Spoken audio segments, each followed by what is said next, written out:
Good evening, guys, and welcome to this week's episode. So this week I'm going to talk about body fat and particularly measuring body fat, because it's a question that I get a lot. You know, I get a lot of questions around this, like, what is the best way to measure body fat? What's the most accurate way to measure body fat? Should I even bother measuring my body fat? So I've done a lot of research and piled a lot of it together, and we're going to talk about this in tonight's episode. Firstly, as always, need to get the formalities out of the way. So as always, guys, keep the engagement up because I love it. You know, whatever you're listening, I always get this bit wrong. Whatever you are listening to this on, I don't know why that's so difficult for me to say.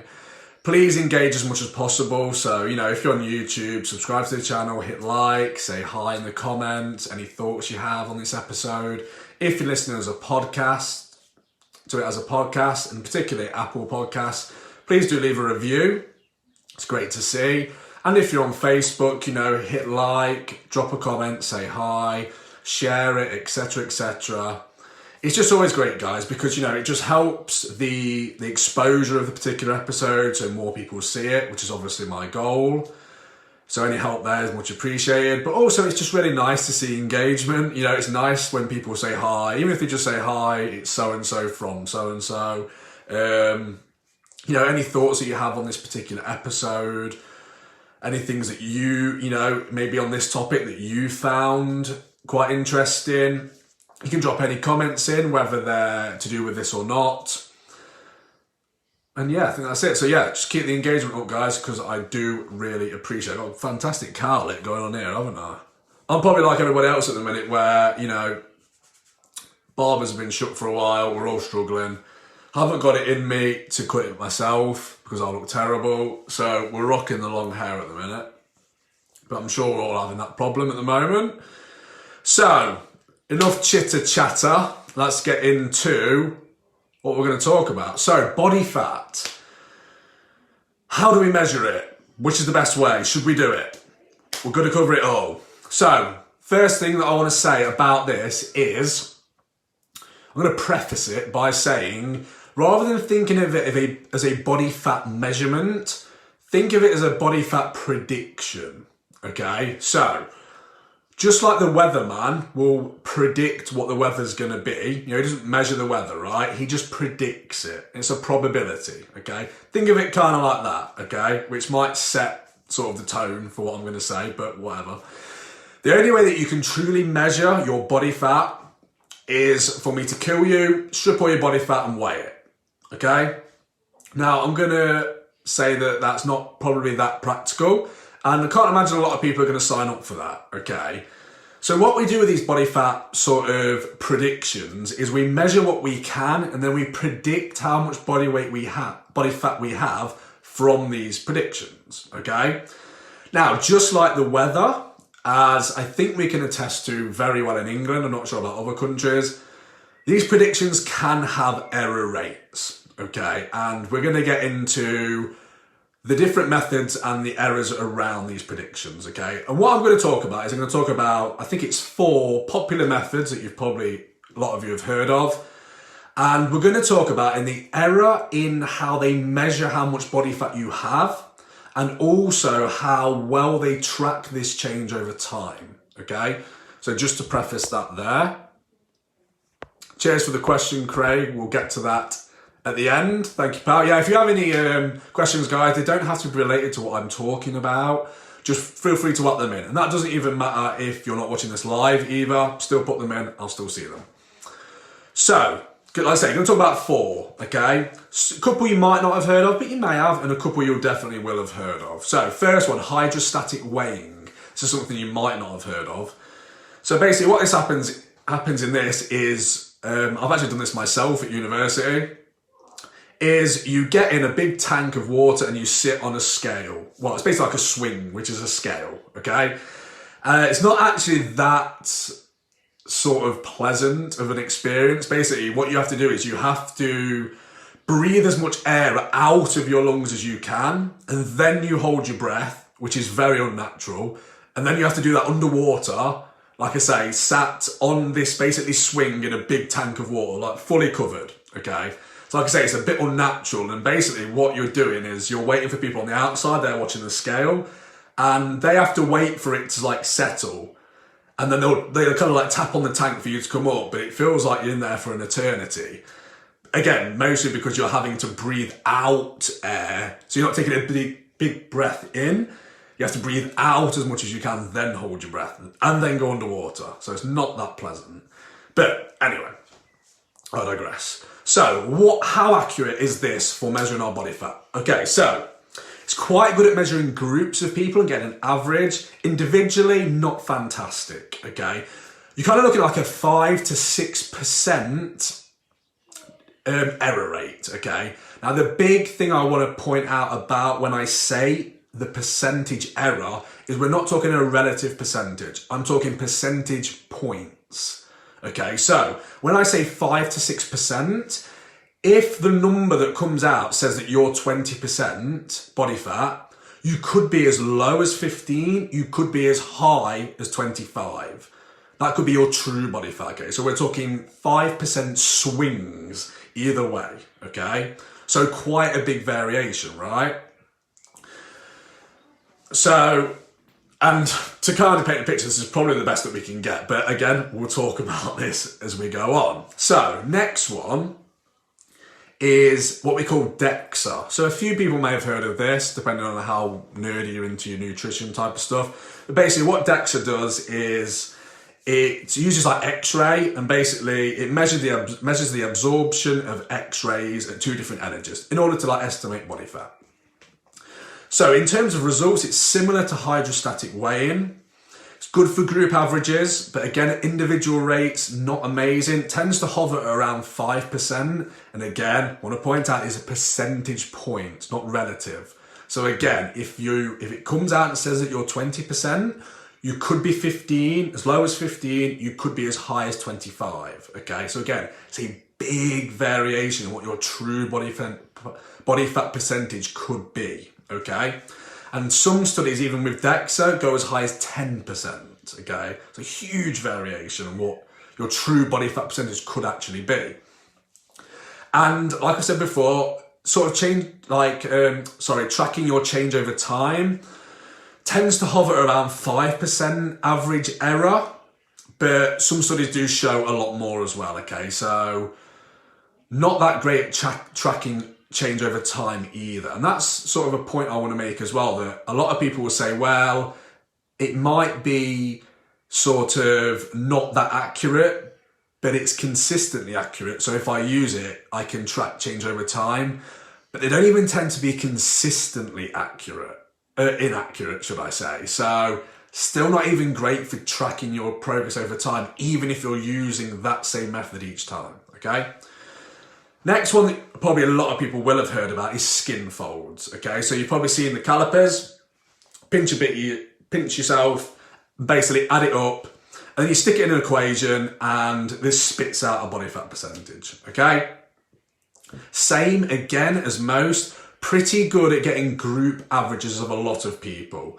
But again, individual rate error, very high, okay? I mean, skin folds, you're looking, one study, for example, showed a range of an over prediction of 10% to an under prediction of 15%.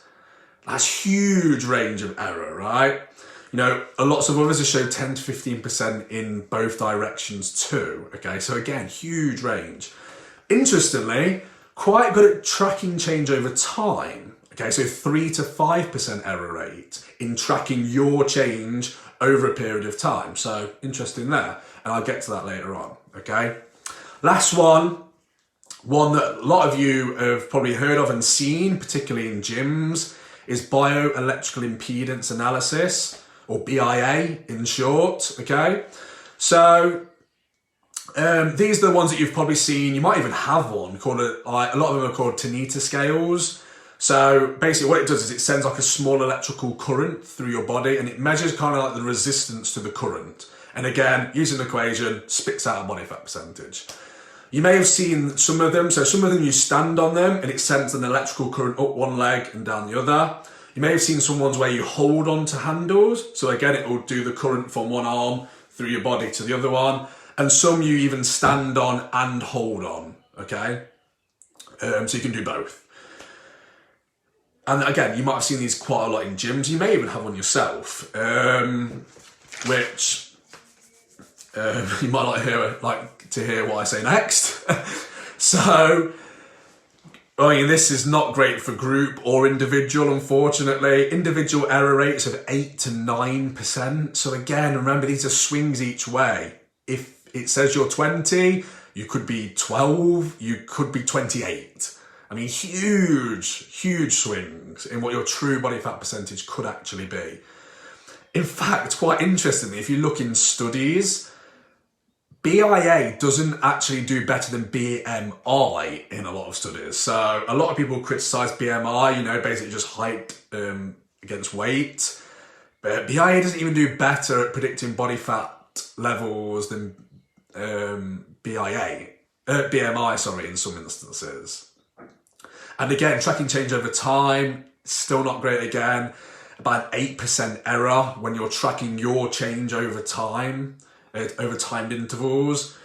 And in fact, it actually tends to be around about 8% of under-reporting, which is quite annoying, right? So you could lose 8% body fat and these scales could say that you've lost no body fat, which is pretty annoying, right, if you found that out. So they're like the 4 main popular ones, and I've probably painted quite a doom and gloom picture here.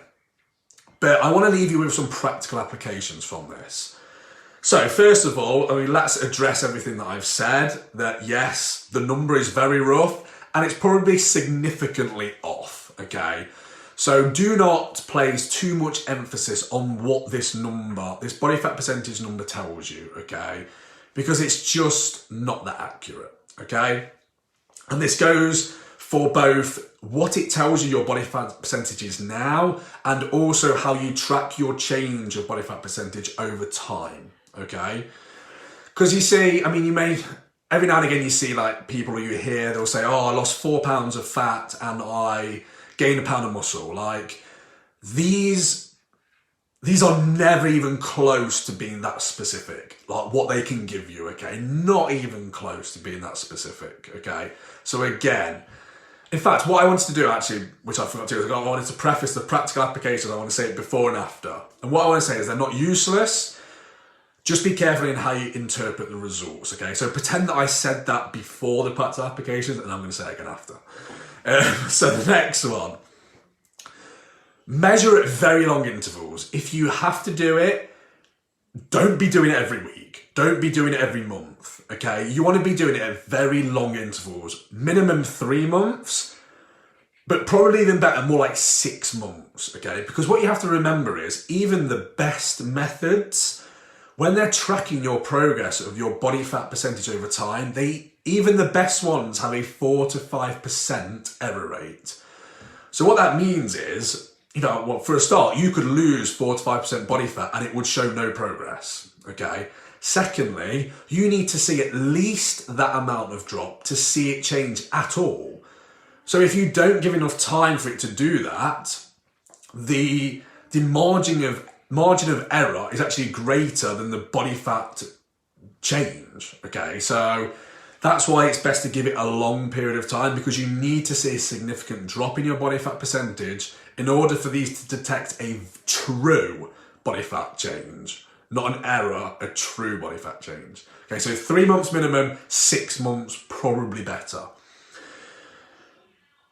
Despite saying all of this, I want to put a big emphasis on this point, is you don't really need to do it. You don't need to know your body fat percentage, okay? Tracking your body weight and circumference measurements, like your waist, are a good gauge of progress, okay? If your circumference measurements are going down, you're probably losing body fat. So you actually probably don't need to even bother about your body fat percentage, okay? That being said, if you really do want to do it and you want to track your body fat percentage over time, use either hydrostatic weighing or skin fold measurements. I understand hydrostatic weighing is not that practical for a lot of people and not that accessible. And skin folds do have their own issues, particularly human error being one. You know, somebody on with the skin folds compared to the others has to actually do it for you. So depending on how good and consistent they are, you're going to see a change. But these have been shown in studies to be the most accurate of tracking progress over time. So if you are going to do it, probably better to use these. Side note is if you tend to be sort of extremely overweight, they can be difficult to use these methods for this population. So same as above, probably better to use body weight and circumference measurements, okay? So another little side note on skin folds, don't even really bother calculating the percentage, as I've said before. What happens is basically you take these skin folds, you add them up, you stick them in an equation, gives you a body fat percentage. Don't even bother with the body fat percentage, okay? If the sum of all your skin folds is going down, you're probably losing body fat, okay? You don't need to calculate the body fat percentage for it. And finally, the last point, whatever you use, whatever method you use, keep as many of the variables as identical as possible each time, okay? So same time of day, same person doing the measurement, same equipment, etc., etc. As many variables as possible, the same, okay? And again, I want to finish with sort of, they're not useless, just be very cautious about how you interpret what it tells you, because there is a significant error rate. Like I say, even the best, you're looking at 4 to 5%. And again, I want to emphasize this isn't relative percentages, these are percentage points. So if it says you're 20% body fat, you could be as low as 15% body fat, you could be as high as 25. So huge range in variation, okay? I will say, I don't encourage that my clients track their body fat percentage. And again, unless they really want to. If they want to, fine, it's totally up to them what they do. But I will, say what I've said here. Probably best to use hydro if you can, or skin folds. Take very long times before the measurements, 3 months minimum, 6 months would even be better. And again, don't really take much, don't put too much importance on what it tells you, basically. And basically all I do with my clients is kind of what I've said again in the practical applications. Track your body weight, track your measurements. And also take photos. So I also like to get people to take photos, because even though you tend to see yourself in the mirror a lot, so you probably won't see a lot of the change from day to day, week to week. But if you have a photo from 4 months ago, you're probably going to see a big change in those photos, okay? And with those 3 methods, weight, measurement, and your photos, you are going to get a pretty good gauge on whether you're losing body fat or not, okay?